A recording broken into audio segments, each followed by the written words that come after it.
আপনারা সজ্ঞানে বলুন তো, এই জীবনে আপনি আমি সব বেশি করছি না গুনাহ বেশি করছি? গুনাহ বেশি হলে কোথায় যায়? আরো জোরে বলেন, আরো জোরে। কিন্তু রব চায় জান্নাতে।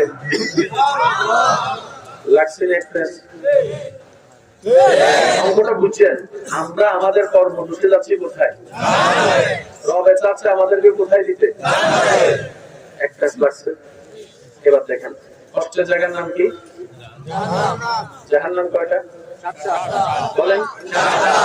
ভাইয়ের একটু বলেন। কষ্টের জায়গা, যন্ত্রণার জায়গা জাহান্নাম কয়টা? জান্নাত শান্তির জায়গা কয়টা?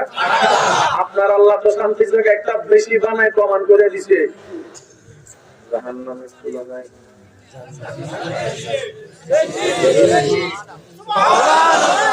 কষ্টের জায়গা কয়টা? শান্তির জায়গা। আল্লাহ চাই সবাই জান্নাতে যাক, আমরা চাই এটা জাহান্নামে যাক, এটা জাহান্নামে যাক, ওটা জাহান্নামে যাক।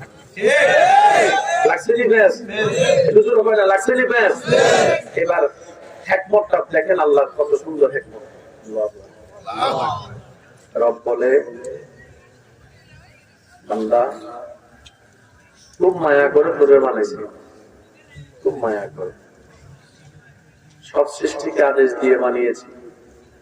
তুই সৃষ্টিকে আমি আল্লাহ দিয়া দাইয়া নিজের কুদরতে হাত দিয়ে বানিয়েছিস। বান্দা তোর শরীরটাকে আমি আল্লাহ বানাইছি, আমি আল্লাহ। বান্দার সারা শরীরে আল্লাহর রহমতের স্পর্শ।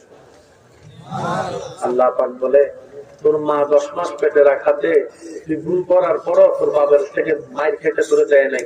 তোর বাপ পিঠাইতে আসলো, সন্তানকে মা বুকের মধ্যে নিয়ে পিঠটা দিয়ে দিয়েছে, মা নিজের পিঠ আমার পিঠে পড়ুক, আমার সন্তানে যেন আঘাত না পায়। রব বলে, 70 জন মায়ের চাইতে বেশি আমি আল্লাহ তোকে ভালোবাসি, তোকে ভালোবাসি। ও বান্দা, কোন সুস্থ মানুষ নিজের চোখের সামনে কোন মানুষ আগুন পুরুষ সহ্য করতে পারে না, আর আমি আল্লাহ তোদেরকে বানাইছি।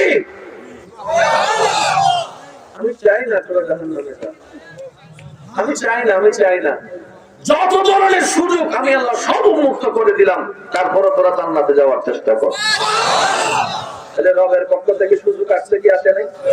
এবার আমি আপনাদেরকে শর্টকাটে বলছি, ওলামায়ে কেরামের দোয়া নিয়ে আপনারা শুধু অঙ্কটা মিলাবেন, মিললে নিলেন, না মিললেন আমার কোনো দরকার নাই। আল্লাহ পাক আমাদের সকলের হাজিরি কবুল করুন।